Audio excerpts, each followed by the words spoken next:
So everyone, let's begin with our grammar section. ठीक है? In previous classes, we have already studied about language. ठीक है? Types of language. We studied about alphabet. ठीक है? Right? Number of alphabets, as well as vowel, consonant and semi-vowel. We have studied all these things. हम लोगों ने ये सारी चीजें पढ़ ली है. Vowel, consonant, semi-vowel, सारा हो गया है. किसका कहाँ यूज होता है वो भी बता दिया है. वॉवेल कैसे पहचाने, कॉन्सोनेंट कैसे पहचाने, ये भी हमने आपको पिछले क्लास में बता दिया है. अभी लेटर की बात खत्म हो गई. तो ठीक है, खत्म करते हैं, कर सकते हैं, इसलिए कि उसको और खींचेंगे तो बहुत सारी बातें भी आती है. फिर लेटर कैसे बना, ठीक है, इसी तरह के लेटर क्यों रखे गए, 26 लेटर ही क्यों रखा गया, कई सारे सवाल आएंगे. तो उस चीजों का अभी हमारे पास कोई यूज नहीं है. ठीक है, जिस चीज का यूज हो उसी को हम पढ़े तो ज्यादा बेटर होगा. ठीक है, तो लेटर से सीधे आगे बढ़ते हैं. आगे बढ़ते ही हमारे पास जो अगली चीज आती है वो आता है क्या, क्या लिखा है.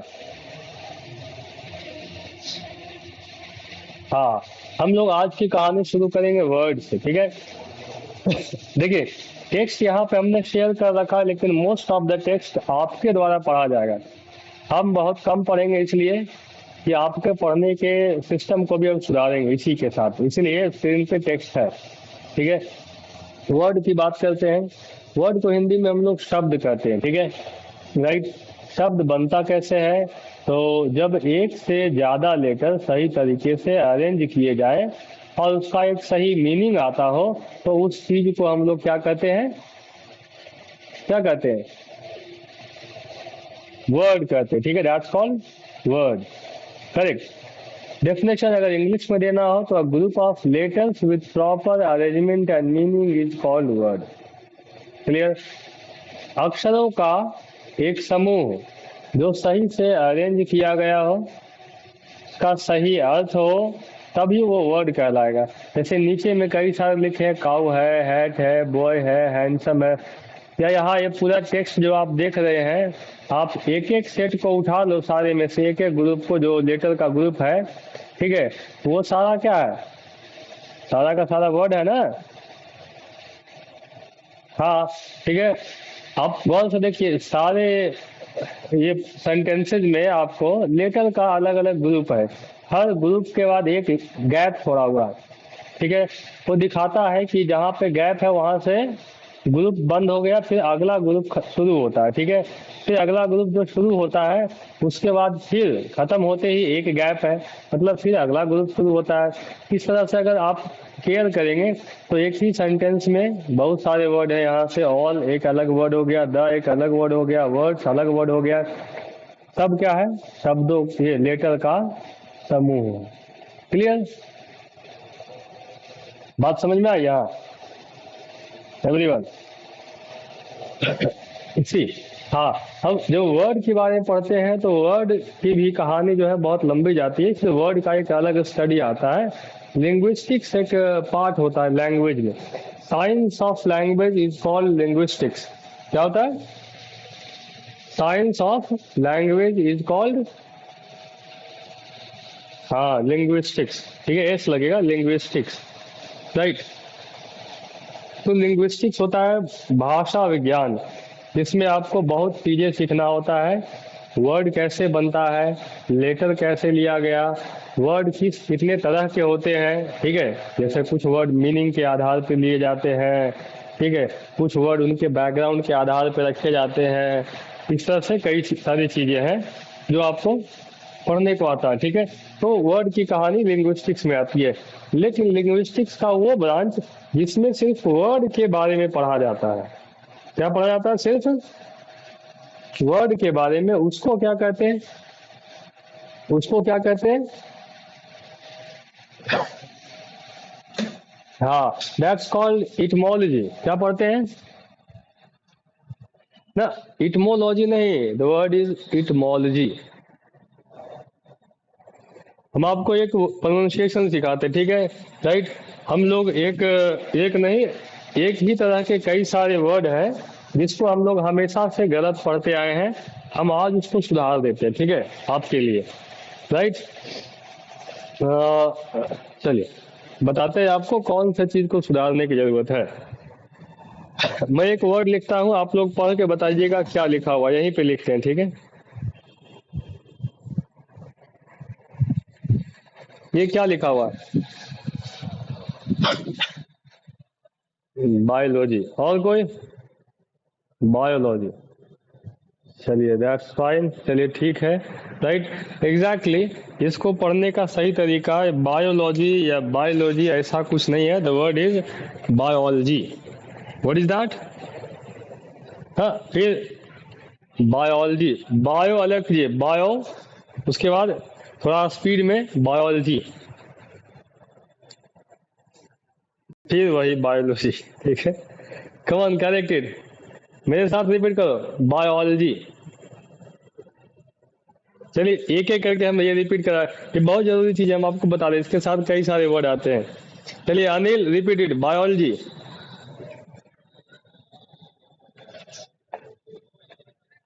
Repeat, biology. अच्छा, आपको मिश्रा जी बोलने आता ना है? ऐसे ही biology. Come on Anil, can you repeat? देखिए, हाँ, लास्ट में ये ऑलजी वाला वर्ड थोड़ा स्पीड से निकलता है, बायोलॉजी। ठीक है, अब इसको जोड़िएगा तो बन जाएगा बायोलॉजी। पढ़िए। हाँ अभी सही आया, वन सेकेंड। क्या लिखा है? बायोलॉजी। मानवी क्या लिखा था? That is biology. इतना नहीं तोड़ना है, बायोलॉजी। ठीक है, ठीक है, राइट। ऐसे ही बायोलॉजी हो गया। अभी जो हमने वर्ड दिखाया आपको, इटमोलॉजी, इसको भी क्या पढ़ेंगे? हाँ, इटमोलॉजी, एकदम। हाँ फिर सही कीजिए, इटमोलॉजी। ठीक है, हाँ ऐसे ही आता है जूलॉजी। हाँ, नेक्स्ट वर्ड जूलॉजी। हाँ, हाँ जूलॉजी नहीं, जूलॉजी।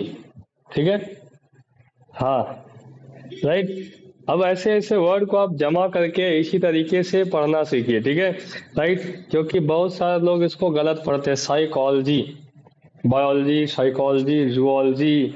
ठीक है, गॉट एवरीवन?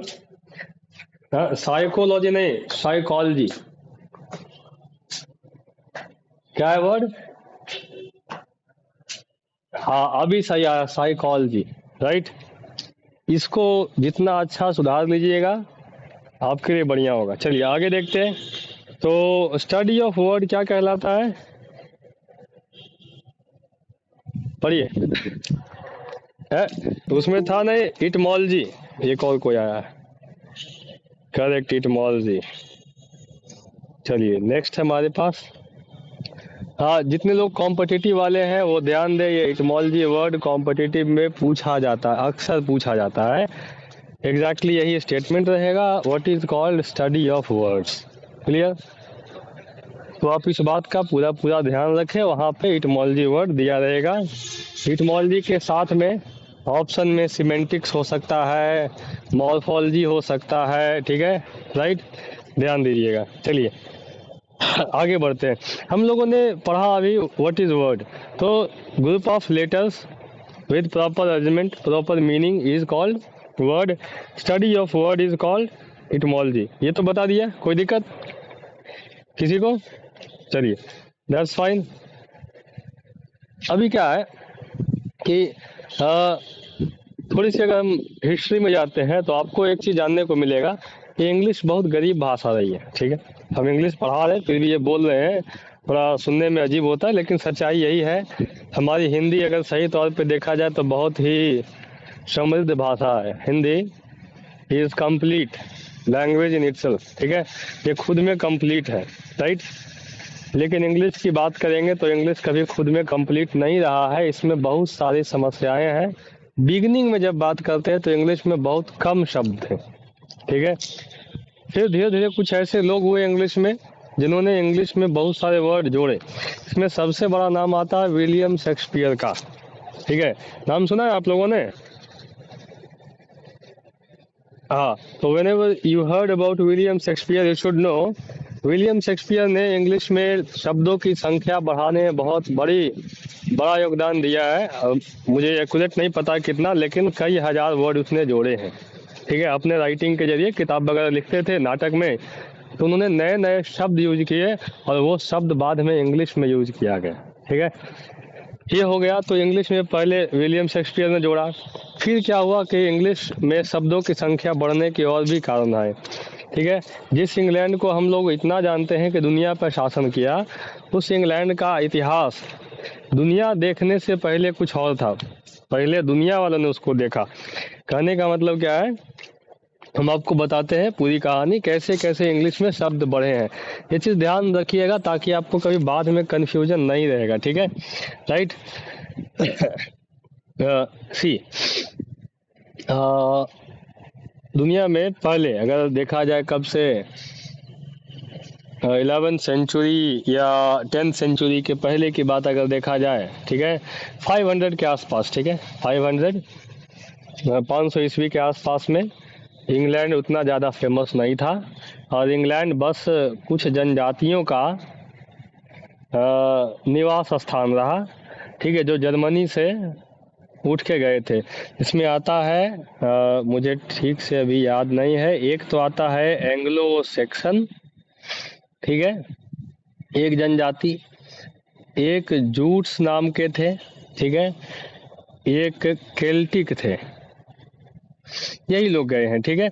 और ये जो है ना एंग्लो वर्ड जो है ना ये रह गया, ठीक है। तो एंग्लो से आगे बढ़ा तो एंग्लो की जो भाषा हुई वही एंग्लो से एंग्लो की भाषा इंग्लिश हो गई, बाद में वही एंग्लो का जो लैंड हुआ वही इंग्लैंड कहला गया। Got this right. इन तीनों ने इंग्लैंड को कह सकते बनाया। अब ये लोग आदिवासी प्रवृत्ति के लोग थे, ठीक है, तो उनके पास तो ज़्यादा कुछ आपको नॉलेज मिलेगा नहीं। फिर कुछ घटनाएं हुई बाद में, ठीक है, इंग्लैंड के से कुछ दूरी पे फिर आपको आता है रोम वगैरह शहर हुआ, इटली का रोम हो गया। ये आपने पढ़ा होगा कॉन्स्टेंटिनोपल वगैरह के बारे में सुना है हिस्ट्री में कभी? There was a king Constantine, कुछ ऐसा ही, ठीक है। तो कहा जाता है कि जब रोम में कभी अटैक किया गया था किसी के द्वारा, तो वहाँ बहुत सारे विद्वान रहते थे, राइट। याद रखिएगा, हम लोग जब इंडिया में हैं तो इंडिया में एक ज़माने में हमारे पुराने समय में बहुत बड़े बड़े विद्वान हुए। तो इंडिया के अलावे आपको जो ऐसे विद्वान प्रवृत्ति के लोग मिलेंगे ना, वो मिलेंगे रोम में, क्लियर, रोम में और यूनान में, ये सारे जगह में बहुत विद्वान लोग थे। जब उधर अटैक किया गया तो वहाँ से कई सारे विद्वान, क्योंकि देखिए जो आदमी विद्वान होता है वो लड़ाई नहीं करना चाहता है, बुद्धि वाला आदमी लड़ना नहीं जानता है, ठीक है, राइट। वो अपनी चीज़ें जो है समेट के कहीं और जाके सेटल होना चाहता है। तो उस जगह से सब लोग भागे और वो लोग दुनिया में कई सारे देशों में जाकर के शरण मांगा कि हमें रहने का जगह दो। कोई नहीं जगह दिया रास्ते में, लेकिन एक ने दिमाग लगाया। किसने जगह दिया? इंग्लैंड ने जगह दिया। अब थोड़ा सा ध्यान लगाइए आप कि अगर अपने घर में एक विद्वान को ठहराते हैं तो क्या उसके ठहराने का कुछ फल मिलता है, फायदा होता है एवरीवन? बहुत बड़ा फायदा होता है। अब सोच लीजिए आपके घर में मान लीजिए अगर मान लो छोटा मोटा टीचर ही है तो थोड़ा बहुत फायदा, अगर प्रोफेसर लेवल का है तो थोड़ा और फायदा, ठीक है। लेकिन अगर आपके घर में कंट्री लेवल का कोई या स्टेट लेवल का कोई विद्वान हो, साइंटिस्ट हो, महीने भर भी रहता है तो आपको क्या फायदा, पता है ना? बहुत बड़ा फायदा होगा। पैसे का फायदा नहीं, बुद्धि का फायदा होगा, ठीक है। वो कौन सा था, जाति ने पूछो साधु की पूछ लीजिए ज्ञान, सुना है ना? ठीक है। हाँ, वो इसलिए रखा गया है कि आप सामने वाले आदमी को ये नहीं देखो किस जाति का किस जगह का है, अगर नॉलेज वाला है तो पहले उससे रिसीव करो। इंग्लैंड ने बुद्धि लगाया, जितने लोग उधर से भाग के आए ना, अपना किताब वगैरह सब समेट के लेके आए थे, इंग्लैंड वालों ने जगह दिया, कहा हमारे यहाँ रह जाओ। बुद्धि था इनके पास, थोड़ा सा था, ठीक है, जगह दे दिया। फिर क्या हुआ, इंग्लैंड में रहा तो वो लोग रहेगा तो ऐसा नहीं।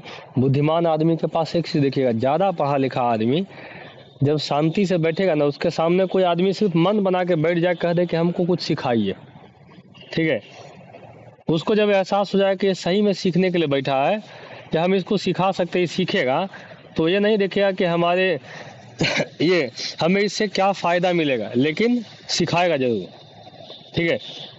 इंग्लैंड में भी ऐसा ही कुछ हुआ, जितने लोग वहां रहे सबने अपनी बुद्धि इंग्लैंड वालों को बांट दी, ठीक है। रोम से गए थे, यूनान से गए थे, नतीजा क्या हुआ कि इंग्लिश में आपको वर्ड मिलेगा लैटिन का और ग्रीक का, है कि नहीं है। बायोलॉजी पढ़िए, ठीक है, तो बायोलॉजी जब भी पढ़िएगा ना तो हर वर्ड में यही कहानी आएगा कि फलाना वर्ड जो है ग्रीक से लिया गया है, लैटिन से लिया गया है, सुनते हैं, है कि नहीं। ये इसीलिए ना क्योंकि इंग्लैंड ने वहाँ के विद्वानों को अपने यहाँ जगह दी थी उनके मुश्किल समय में। इंग्लिश में ये जुड़ा, लैटिन ग्रीक का वर्ड जुड़ गया। अब देखिए, फिर एक समय आया जब फ्रांस ने इंग्लैंड पे आक्रमण किया, वहाँ शासन किया। अब फ्रांस वालों की लैंग्वेज क्या, फ्रेंच। फ्रांस वालों की लैंग्वेज फ्रेंच होगा, ठीक है। तो जब फ्रांस वालों ने शासन किया इंग्लैंड पे, तो जो लोग शासन करेंगे उनका यही नियम होता है कि सबसे पहला काम अपनी भाषा इम्पोज करो, इन्हें अपनी भाषा सिखाओ, ठीक है, ताकि हमारा काम आसान हो जाए। उन्होंने इंग्लैंड में अपना भाषा इम्पोज किया, नतीजा क्या हुआ, इंग्लिश के साथ फ्रेंच मिक्स हुआ। फ्रेंच शासन करते समय क्या थे, सब बड़े ऊंचे ऊंचे पोस्ट पे थे, ठीक है, पावर में थे, इसलिए जितने बड़े पोस्ट पे रहने वाले लोगों के लिए जो शब्द होता है वो सारा अधिकतर फ्रेंच में ही आता है। यूनिवर्सिटी हो गया, प्रोफेसर हो गया, स्टूडेंट हो गया, ये सारा आपका फ्रेंच का वर्ड है, समझे। कोर्ट वगैरह में यूज होने वाले अधिकतर वर्ड जो है फ्रेंच वगैरह है। आपने वो वर्ड देखा होगा, मैं आपको बताता हूँ कौन सा, हाँ, हैबियस कॉर्पस हो गया, और भी कई सारे वर्ड आपको फ्रेंच में, फ्रेंच से इसमें लाया गया है, क्लियर। फ्रेंच से आ गया वर्ड। फ्रांस से आज़ादी मिली, धीरे धीरे जो है इंग्लैंड और डेवलप हुआ, फिर उसकी बुद्धि खुली, बाकी देशों पे नजर गया, फिर उन्होंने क्या किया, अपना घर छोड़ा, दूसरे के देशों पे व्यापार करने के नाम से कब्जा करना शुरू किया, ठीक है। से इंडिया में ईस्ट इंडिया कंपनी आई। अब इंडिया में आए तो इंडिया वालों को इंग्लिश सिखाया, लेकिन आपको इंग्लिश सिखाने के लिए थोड़ा बहुत हिंदी तो सीखना पड़ेगा, एम आई राइट, समझे। हाँ, तो अब उनको हिंदी भी सीखनी पड़ी, इसका नतीजा क्या हुआ कि हिंदी के वर्ड इंग्लिश में मिक्स हुए, ठीक है, हिंदी के वर्ड इंग्लिश में आए। तो आप इंग्लिश जब भी पढ़िएगा ना, उसमें हिंदी का वर्ड मिलेगा। जैसे आपको बताते हैं, खटिए को इंग्लिश में क्या कहते हैं, शगुफा क्या कहते हैं, खाट को इंग्लिश में, कोई भी बताइए, बताओ। खटिया, चारपाई, कॉट बोलते ना, कॉट मीन्स खाट, चारपाई।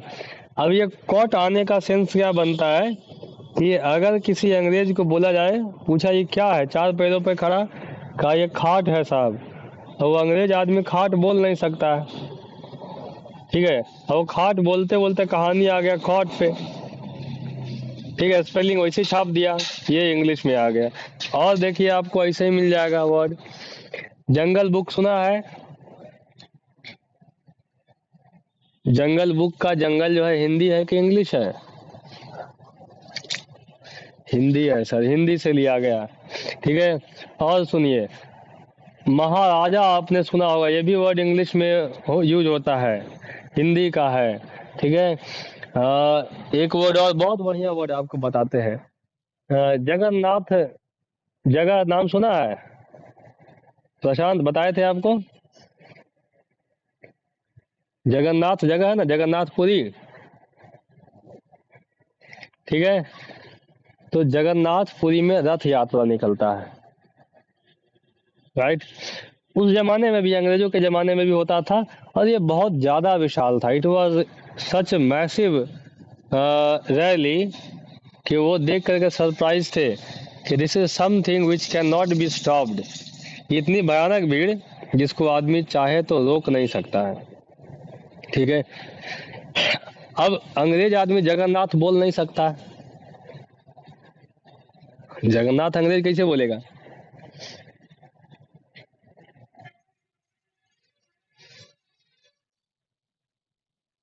जगन्नाथ नहीं बोल सकता था, इसीलिए जगन्नाथ नहीं बोल कर, एक मिनट रुक जाइए, बस जा रहा है, हॉर्न बजाया जा रहा है।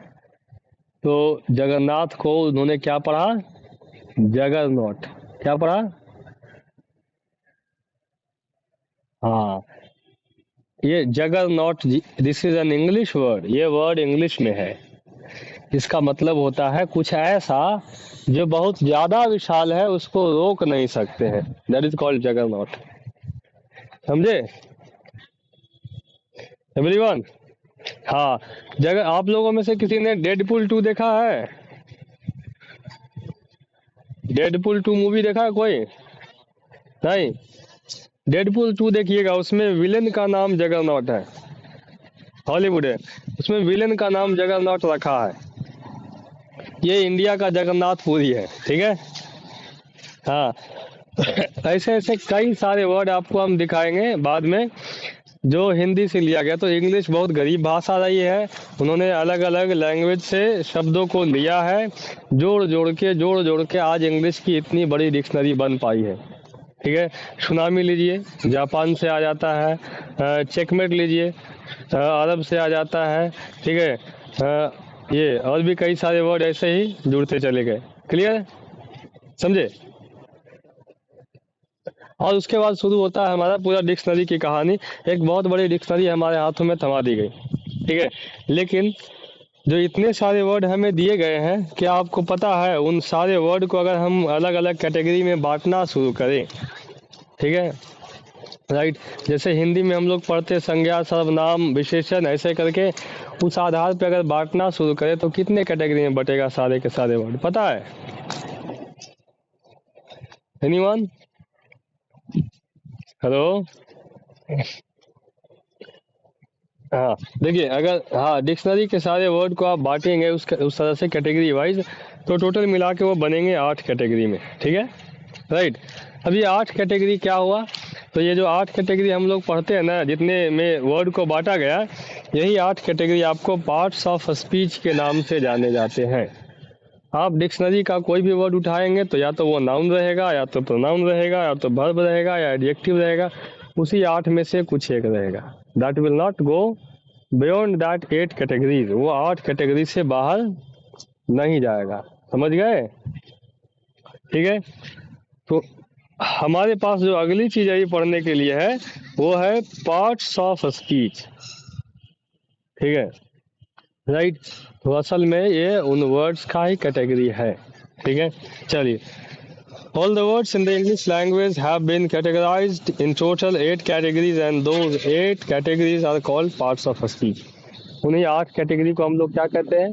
पार्ट्स ऑफ स्पीच कहते हैं। क्लियर है? हम्म। कौन कौन से है 8 कैटेगरी? अनिल, कौन कौन सा कैटेगरी है? पढ़िए 8 का नाम। अनिल,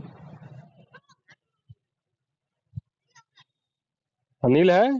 हेलो, अनिल है? Are you there? अनिल नहीं है। अनिमेश है? पढ़िए। ये भी नहीं है। प्रशांत, रीड इट। कौन कौन सा है? पढ़िए 8 कैटेगरी। फर्स्ट, टाइम नहीं, हाँ टाइम नहीं वेस्ट की, जल्दी। हाँ, नाउन।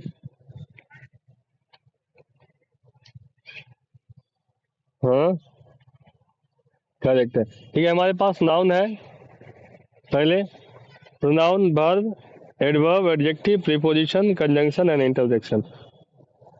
हाँ पंकज, क्लियर?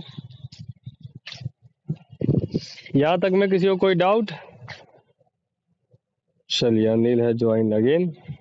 चलिए, अभी देखिए क्या है, अभी ठीक है, उस समय नहीं आ रहा था, ठीक है, that time it was not there, ठीक है। नहीं अभी से क्या हेडफोन वगैरह लगाए हुए थे क्या? हाँ नहीं, देखिए अगर वायर वाला हेडफोन है तो उसमें प्रॉब्लम होता है, यहाँ वाइब्रेशन का साउंड बहुत सारा आएगा, ठीक है, या तो आवाज ही नहीं आएगा। नहीं, इससे बढ़िया है, मैं आपको सलाह दूंगा, जितने क्लास कर रहे हैं आराम से लाउड स्पीकर में मोबाइल लगा के सामने रख दो, ठीक है।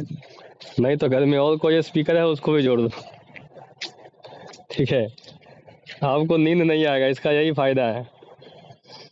चलिए, तो हम इन 8 के 8 का अभी शॉर्ट में डिटेल देखेंगे, ठीक है, डिटेल इन शॉर्ट, राइट।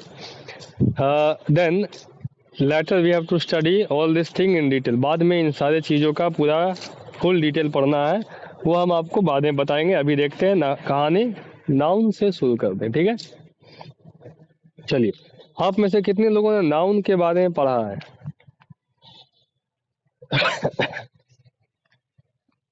कौन बताएगा? चलिए, पंकज ने पढ़ा है। नाउन क्या होता है बताइए पंकज। ऑल द नेमिंग, हाँ चलिए, दैट्स फाइन। कितने तरह के होते हैं?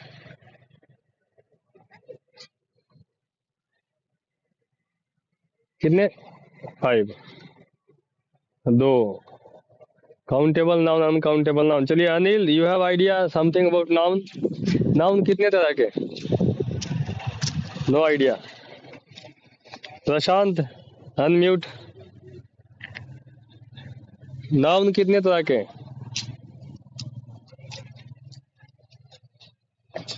हाँ,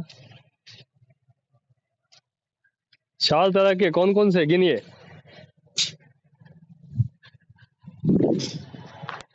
प्रॉपर नाउन और याद नहीं आ रहा, चलो बढ़िया है।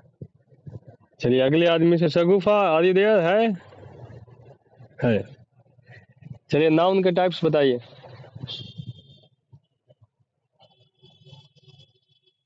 नहीं पता। और कौन बताएगा? रिया, नाउन के टाइप्स बताइए, बताइए। हाँ, ओके दैट्स फाइन। चलिए, very good. I hope rest of the people जिनको नहीं पता है वो ध्यान से सुनिएगा, ठीक है। हम आपको बाद में पूरा नाउन बताएंगे, उस समय भी सारी चीजें आपको बताएंगे, ठीक है। अभी है शॉर्ट में जानकारी जमा करने की बारी। देखिए, नाउन क्या होता है पहले वो समझ ले हम। नाउन को हिंदी में कहते हैं संज्ञा, ठीक है। और संज्ञा का जनरल जो मीनिंग होता है वो होता है नाम, राइट। आप देखिएगा क्या, यू विल फाइंड, जब कोई पोएट हिंदी में कविता लिखता है या जब कोई पोएट किसी से बात करेगा तो कभी कभी वो वर्ड ऐसे यूज करेगा, जैसे कहीं पे बोलना है कि मैं आपके इस व्यवहार को क्या नाम दूं। मान लो ये बोलना है, ठीक है, कि मैं आपके इस व्यवहार को क्या नाम दूं, तो ही वुड बी स्पीकिंग, मैं आपके इस व्यवहार को क्या संज्ञा दे सकता हूँ। क्या नाम दे सकता हूँ नहीं बोलेगा, क्या संज्ञा दे सकता हूँ, ठीक है। तो संज्ञा का मतलब क्या होता है? नाम होता है, ठीक है। अब नाउन का मतलब भी वही नाम ही होगा, ठीक है, नेम। अब रह गई बात कि सर किस चीज का नाम, ठीक है, नेम ऑफ व्हाट, ठीक है। तो name of everything that we see around us, हर उस चीज का नाम जो हम अपने आसपास देखते हैं। कोई ऐसा चीज आप बताइए इसका नाम आपको नहीं पता हो, कोई ऐसा चीज? नहीं नहीं, ये भी नाउन में वो भी नाम है, वो भी नाम आपने दे दिया, ठीक है। हमारे आसपास की वो सारी चीजें जो दिखाई देती है, इसको टच कर सकते हैं, महसूस कर सकते हैं, नाम है, रोशन है ना।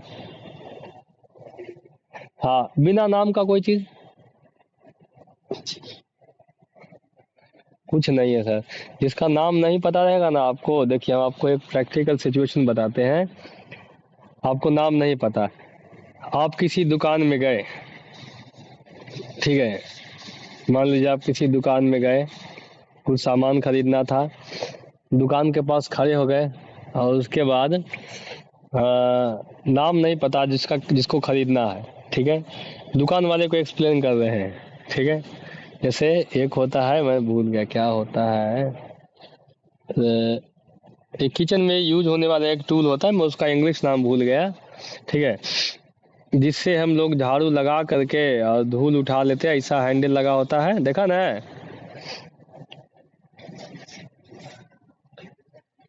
हाँ हाँ, इसको इंग्लिश में हम लोग डस्ट पैन बोलते हैं। This is called dust pan, English में डस्ट पैन बोलते हैं। अब इसका हिंदी नाम किसी को आता नहीं है, ठीक है, आता है किसी को यहाँ पे? डस्टबिन को क्या बोलेंगे सर? इसका हिंदी नाम किसी को आता नहीं, बताइए इसका हिंदी नाम किसी को पता है? सूप तो फिर चावल वाला क्या होता है? अब दुकान में जाने के बाद देखिए, दुकान में नज़ारा क्या होता है, अब दुकान के पास खड़े हैं, उसको समझा रहे हैं, आपके पास वो वाला है वो जो झाड़ू लगाने के बाद धूल उठा लेते हैं, दुकान वाला समझ गया तो ठीक है, कहेगा धूल उठा लेते हैं झाड़ू लगाने के बाद, और उसको बता सूप जैसा होता तो सूप निकाल के थमा देगा, कहेगा नहीं नहीं सूप में हैंडल लगा होता है, कहेगा ऐसा तो सूप नहीं बेचते हम, ठीक है। तो आप उसको कैसे भी करके समझाते हैं, कुछ वर्ड वगैरह या डेफिनेशन देकर समझाते हैं कि हमें ये चीज चाहिए, करेक्ट। तो आपने जो सारी बातें बोली वो भी मिल करके एक नाउन का ही काम करेगा, समझे, वो उसका नाम बनता है, यही मामला है। नाउन समझ में आया? अभी दुनिया में हर चीज का एक नाम है और वो नाउन है, राइट। चलिए आगे बढ़ते हैं। देखिए noun has been categorized on different basis, अलग अलग बेस पे इसको कैटेगराइज किया गया। जनरली जो हम बचपन से पढ़ते आ रहे हैं वो हमने पढ़ा है कि नाउन के 5 टाइप्स होते हैं, there are 5 kinds of noun, ठीक है, 5 तरह के होते हैं। कौन कौन सा? तो पहला होता है प्रॉपर नाउन, या तो आप इसको प्रॉपर नाउन याद रखें या तो प्रॉपर नेम याद रखें, ठीक है, राइट। प्रॉपर नाउन कैसे? प्रॉपर का मतलब होता है खास, सिंगल हो, एक ही हो, एक से ज्यादा नहीं हो, उसको हम लोग बोलते हैं प्रॉपर, ठीक है। जैसे आपसे कोई पूछा आप कहाँ रहते, तो कहा हम गया में रहते हैं, कहा गया में कौन सा गया, ठीक है, कहेगा नहीं हम प्रॉपर गया में रहते हैं, मतलब गया शहर में, टेकारी में या डोभी में ऐसा नहीं रहते, हम कहाँ प्रॉपर गया में रहते हैं, खास गया में, ठीक है, सिर्फ एक ही। अब वो आदमी जान जाएगा कि गया में कहाँ की बात कर रहा है, ये प्रॉपर नाउन, समझे। इसको दूसरे शब्दों में एक और चीज है, समझिए, वो नाम जो सिर्फ एक ही वस्तु, व्यक्ति या जगह को दिया जा सकता है उसे हम क्या कहते हैं? Proper noun. Clear everyone? कौन सा नाम जो सिर्फ एक ही व्यक्ति, वस्तु या जगह को दिया जा सकता है? जैसे एग्जाम्पल में मान लीजिए हमारे पास स्क्रीन पे सामने जो दिखाई दे रहे हैं, चलो पंकज का नाम यहाँ दिया है, ठीक है, क्या हम सबको पंकज कह सकते हैं? यहाँ आईडी लगा है, इसको भी पंकज पुकार दे, यहाँ भी पंकज पुकार दे, यहाँ भी पंकज पुकार दे, चलेगा? कैसे कैसे चलेगा? आदमी बड़ा कहेगा हमारा नाम पंकज थोड़ी है।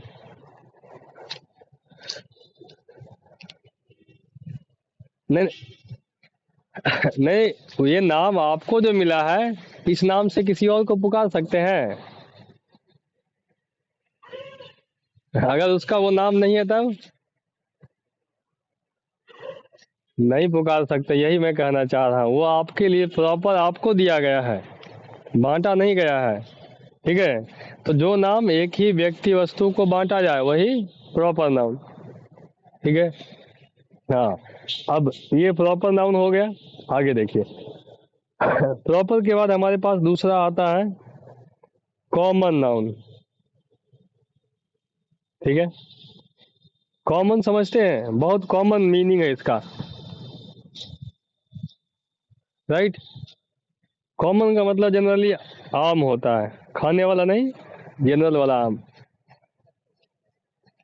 ठीक है, जैसे प्रॉपर नाउन हो जाएगा आपका क्या, ये कॉमन नाउन क्या, आप मोहल्ले में कभी कभी बोलते ना कि देखो ये नाम तो हमारे मोहल्ले में बहुत कॉमन है, हर दूसरा घर में कोई ना कोई इस नाम का है।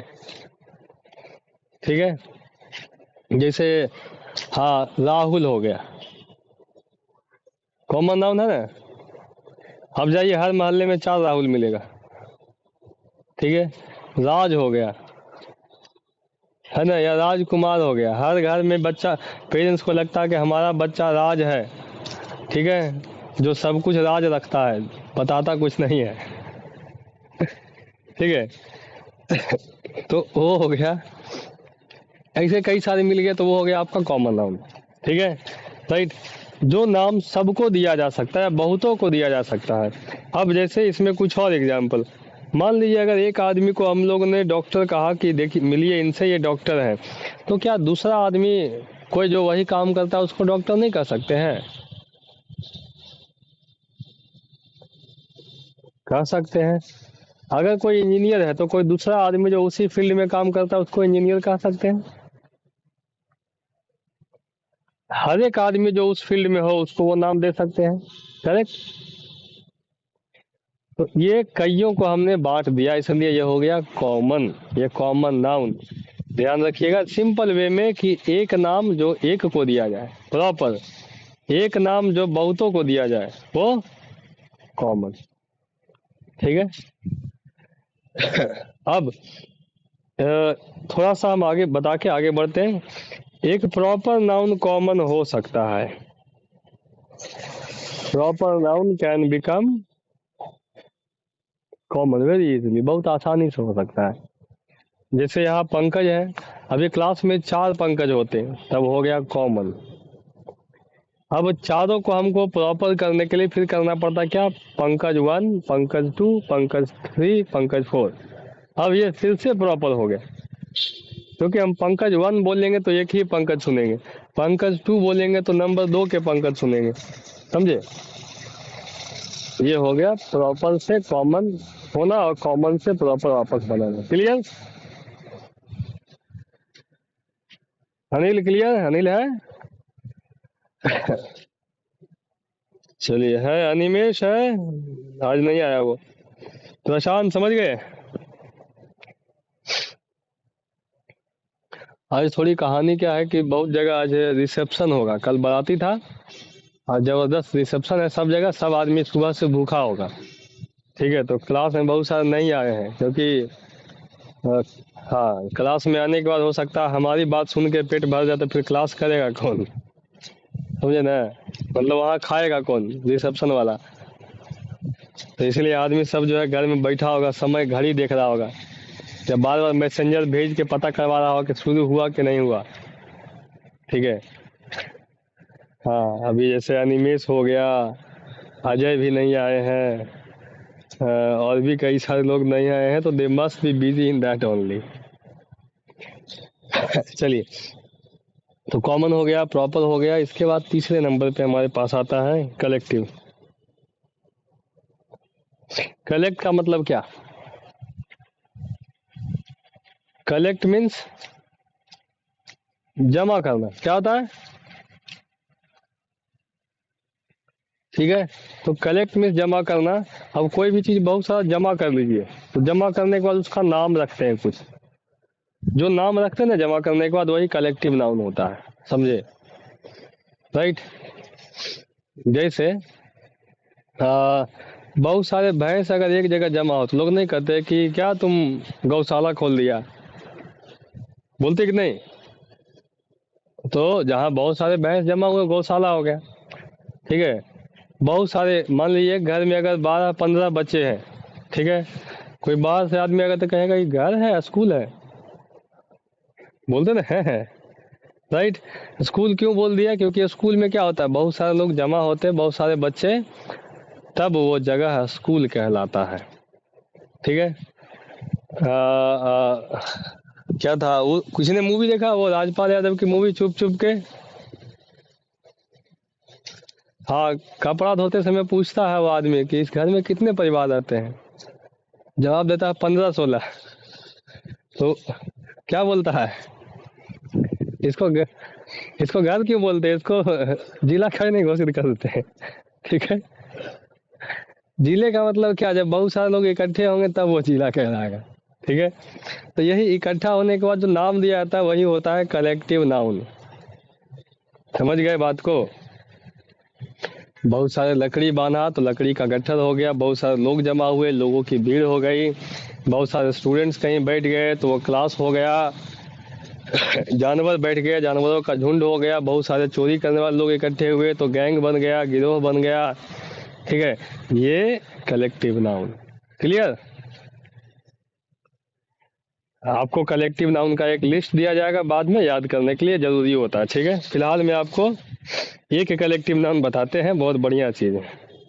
शायद बताया था, नहीं आपको नहीं बताया होगा। कलेक्टिव नाउन, हाँ, देखिए आपको बताए थे। हम्म। प्रशांत है,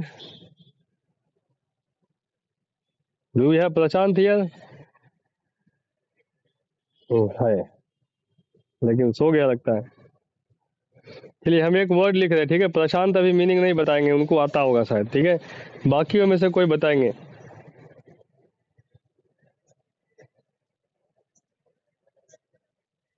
ये वर्ड आप लोग सब जानते हैं, इसका सही मीनिंग बताइए कलेक्टिव नाउन के तौर पे।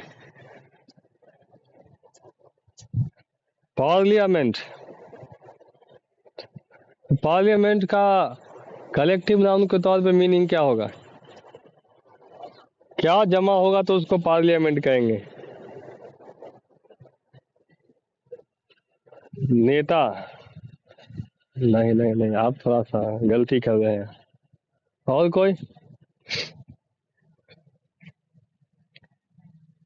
चलिए हम आपको बता देते हैं, लेकिन ये मीनिंग किसी नेता को नहीं बताइएगा क्योंकि बहुत मारेगा फिर आपको।